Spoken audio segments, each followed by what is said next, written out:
Parlam ara d'una concentració al centre de Palma, tal i com varen decidir l'Assemblea de Moviments Socials de Mallorca, reunida a Dakar el passat mes de febrer.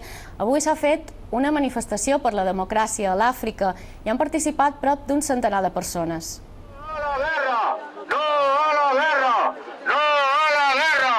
¡No a la guerra! ¡No a la guerra! Consignes ben conegudes com aquesta s'han tornat a escoltar per demanar ara el dret a l'autodeterminació dels països àrabs i africans. Representants de més de 30 entitats de caire polític i social s'han reunit a la plaça de les Tortugues de Palma per reivindicar els processos revolucionaris al nord d'Àfrica i promoure solucions als conflictes. Els assistents han reclamat també que s'aturi la intervenció armada de països aliens moguts per interessos econòmics. ¡Del poble saharaui! Perquè són lluites que el que cerquen és democratitzar la seva societat. El que cerquen és realment canviar el model tant de govern com d'economia. I aquest és l'aspecte molt important i, evidentment, no la guerra.